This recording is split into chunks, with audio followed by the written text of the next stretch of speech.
Hello बच्चों, आइए आज हम लोग फिर देखते हैं प्रैक्टिस सेट 2।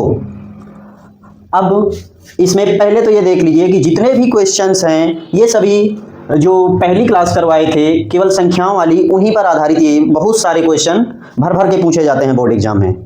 तो आप लोगों को सबसे पहले जो पहली क्लास में बताया गया है पहले उसको पूरा पढ़ना है, तब उसके बाद ये क्वेश्चन बना सकते हो अच्छे से, आसानी से बिल्कुल।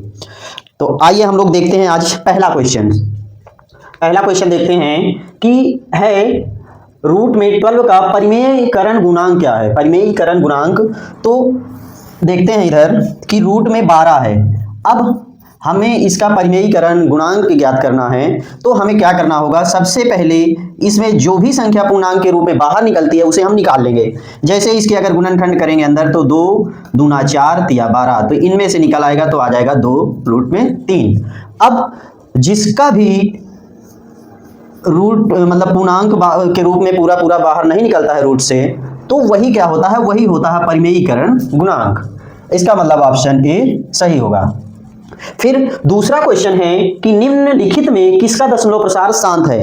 अब जैसे प्रैक्टिस सेट 1 में भी था कि दशमलव प्रसार शांत अशांत इस तरह का क्वेश्चन, तो उसमें भी बताए हुए थे कि अगर किसी परिमेय संख्या का दशमलव प्रसार शांत है या अशांत है, ये कैसे पहचानेंगे। तो उसमें सबसे पहले तो हमें उनको सरलतम रूप में बदलना है। सरलतम रूप में बदलने के बाद फिर उसमें देखेंगे क्या 2 है या क्या 5 है या 2 और 5 दोनों है। अगर इतना है कोई इनमें से या तो 2 है या 5 है या 2 और 5 दोनों है, तो फिर वह दशमलव प्रसार शांत होगा।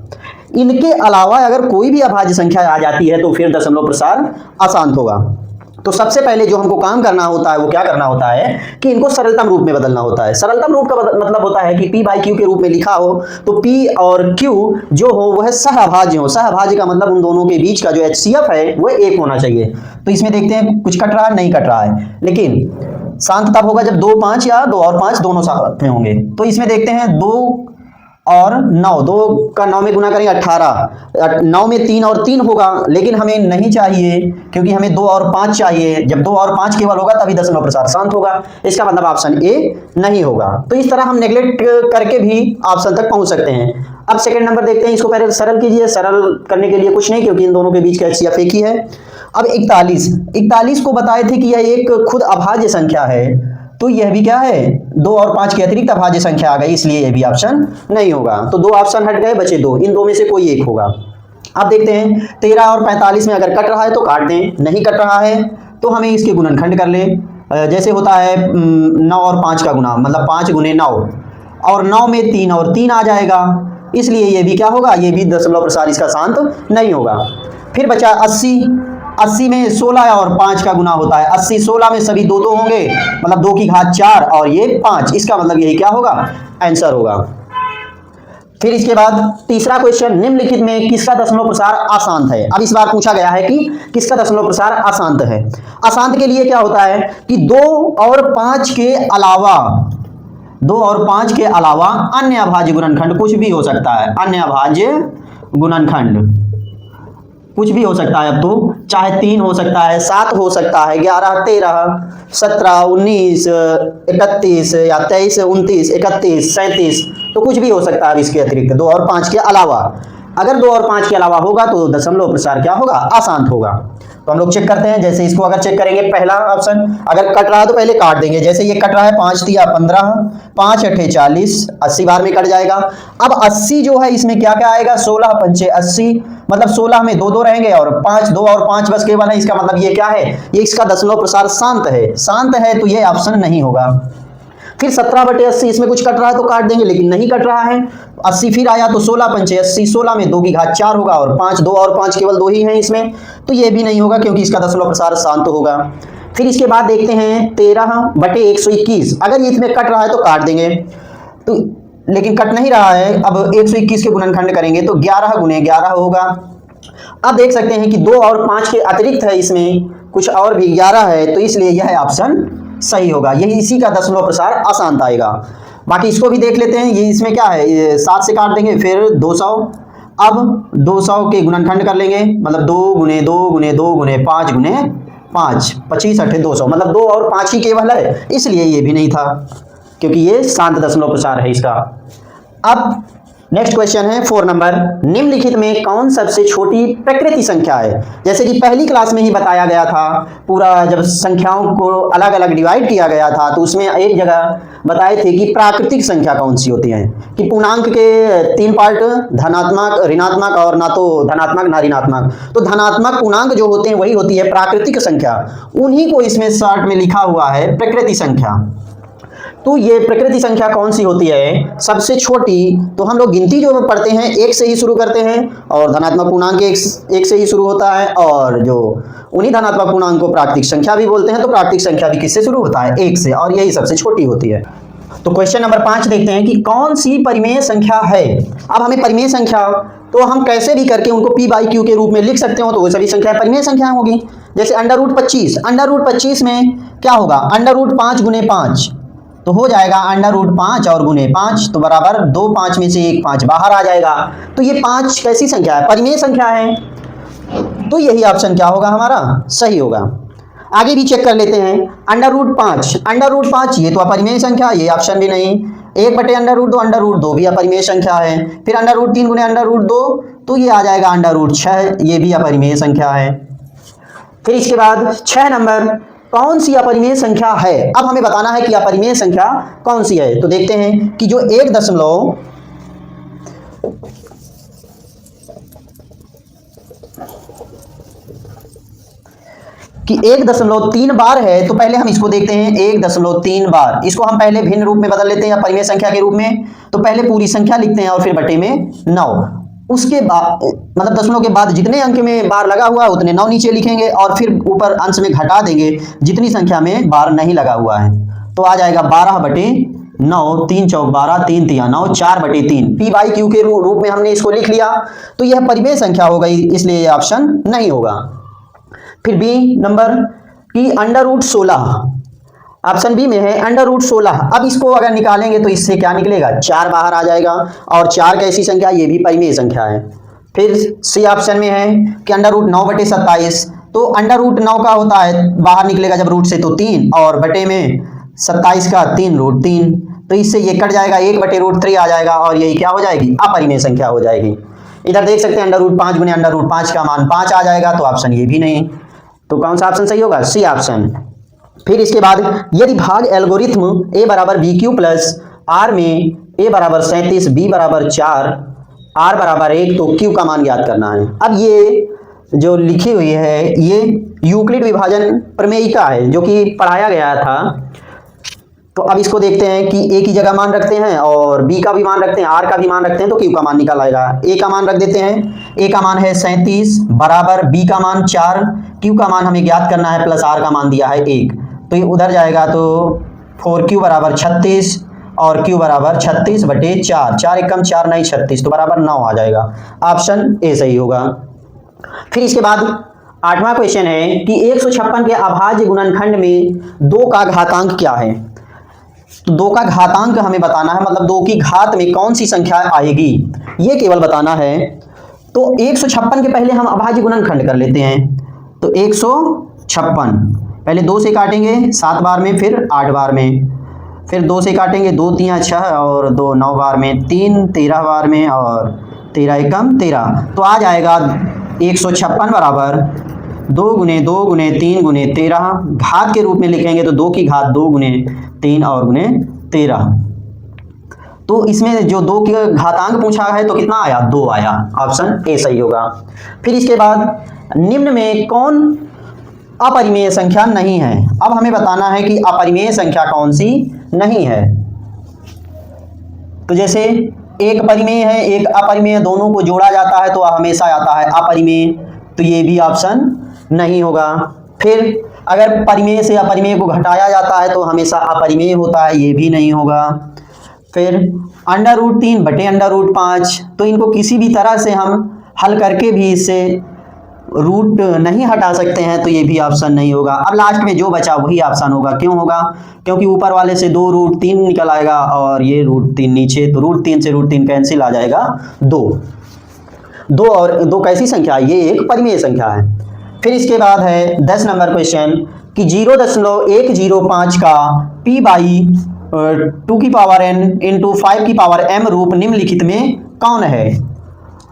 तो इसको पहले हम सॉल्व करते हैं। 0.105, इसको हम अगर पहले दशमलव हटाते हैं तो 105 बटे में दशमलव के नीचे 1, इसके बाद जितने अंक उतने जीरो।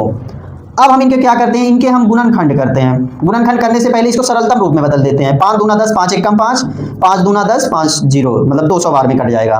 तो आ गया 21 बटे में 200।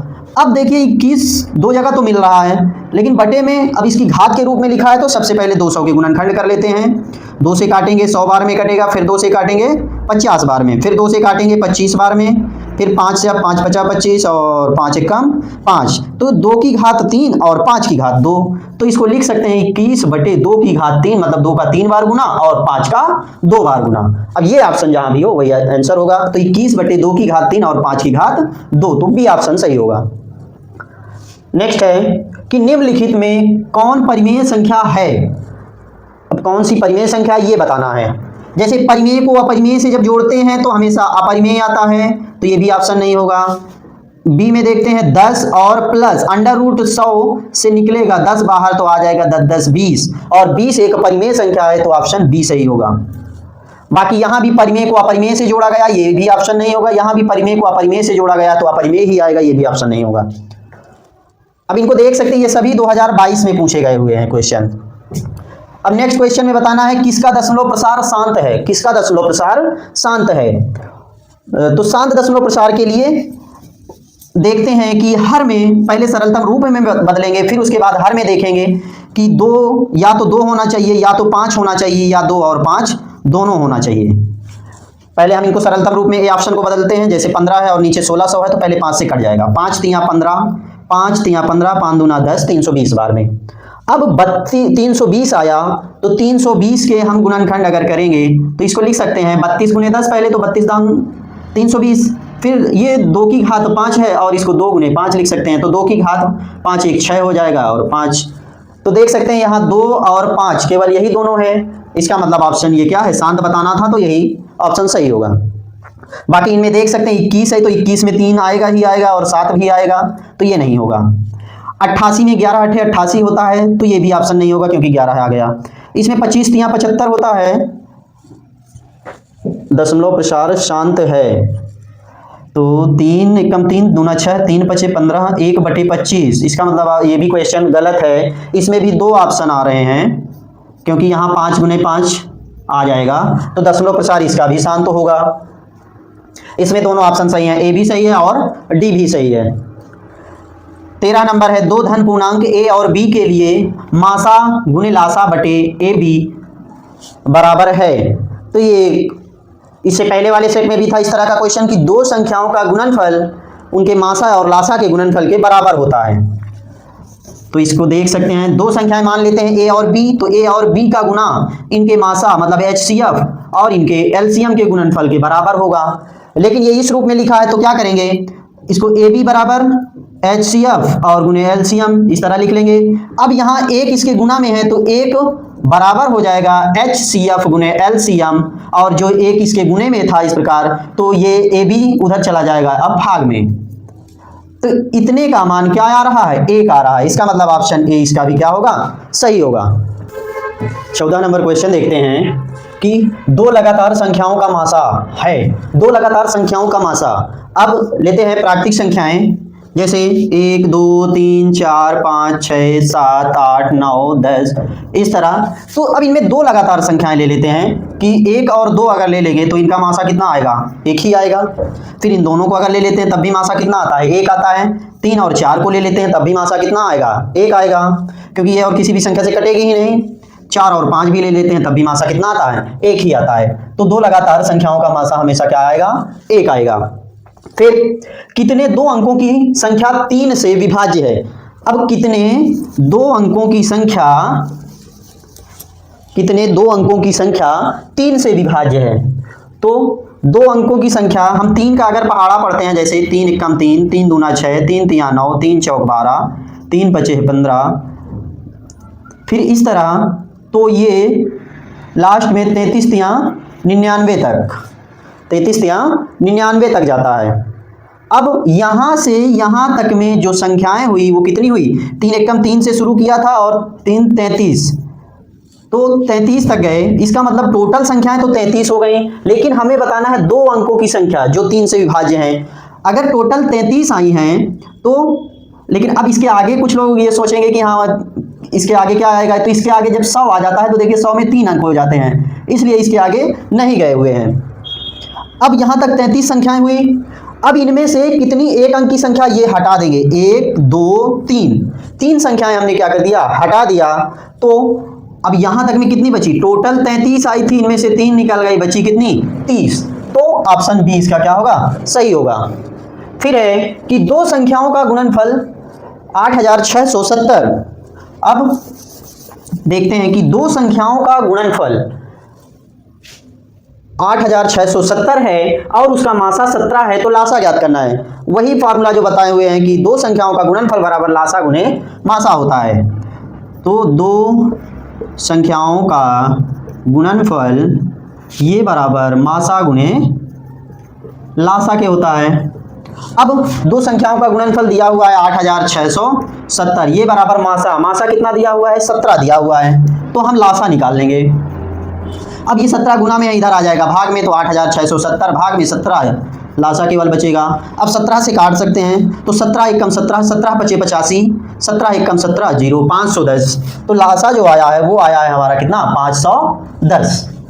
फिर क्वेश्चन है कि 6, 8 और 22 का लासा और मासा का अनुपात, लासा और मासा का अनुपात ज्ञात करना है। तो पहले हमको लासा ज्ञात करना है, फिर उसके बाद हम मासा ज्ञात कर लेंगे।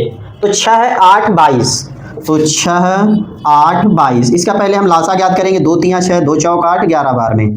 फिर 2 से अब भी कट रहा है तो 2 दूना 4, 2 से अब भी कट रहा है तो 2 एकम 2, अब 3 से काटेंगे, 3 एकम 3, और फिर बाद में 11 से काट देंगे।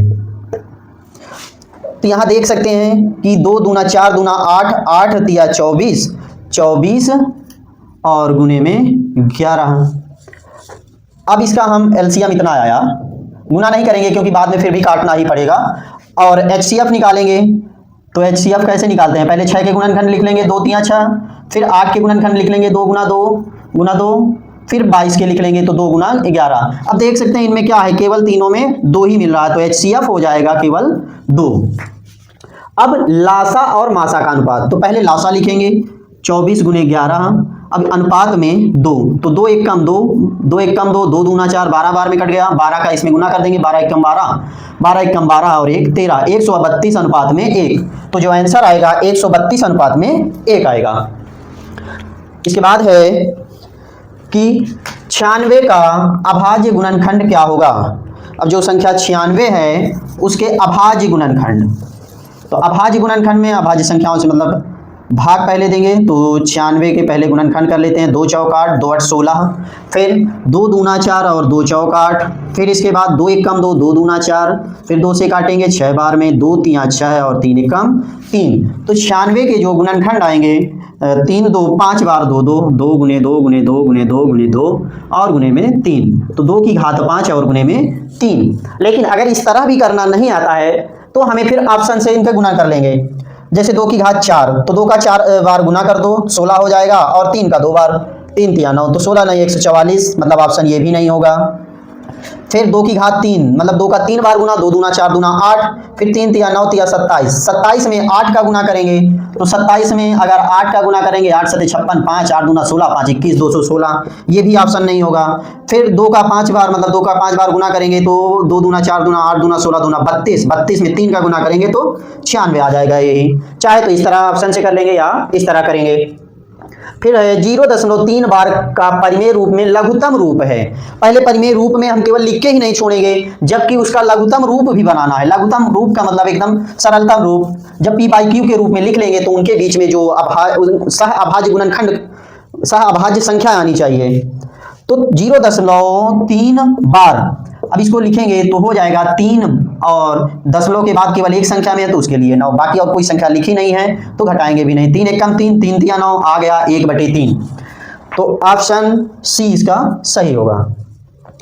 अब सबसे छोटी भाज्य और सबसे छोटी अभाज्य संख्या का मासा, अब ये क्या होता है, सबसे छोटी भाज्य और सबसे छोटी अभाज्य। तो हमें पता है सबसे छोटी जो भाज्य होती है वो क्या होती है, 4। भाज्य का मतलब जिन संख्याओं के 2 से अधिक गुणनखंड हो जाएंगे तो वे संख्याएं भाज्य संख्याएं होंगी। तो सबसे छोटी भाज्य संख्या 4 है और सबसे छोटी अभाज्य संख्या का मासा, तो सबसे छोटी अभाज्य संख्या क्या होगी, वो 2 होती है।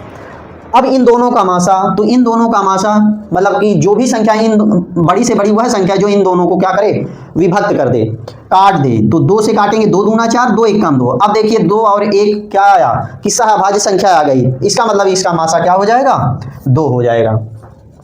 फिर है कि 2, 10, 20 के लासा और मासा का अनुपात है। तो ऐसा एक पहले कर चुके हैं, देखते हैं इसको भी करके कि 2, 10, 20, पहले इसका लासा ज्ञात कर लेते हैं। 2, 10, 20, 2 से काट देंगे 5 और 10, फिर 2 से काटेंगे 5, 2 5 10, 5 एकम 5, तो 5 चौक 20 आ गया इसका लासा। फिर अब इनका मासा क्या होगा, तो 2 का केवल 2 होगा, 10 का 2 गुने 5 होगा और 20 का 2 गुने 2 गुने 5 होगा। तो HCF जो आएगा इसका वो आएगा केवल 2 ही आएगा।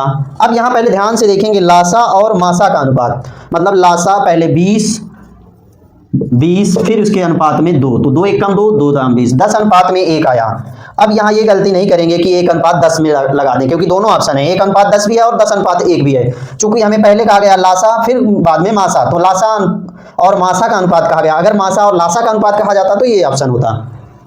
फिर इसके बाद अब अगला क्वेश्चन है कि 45 तथा 60 का मासा है, 45 तथा 60 का मासा।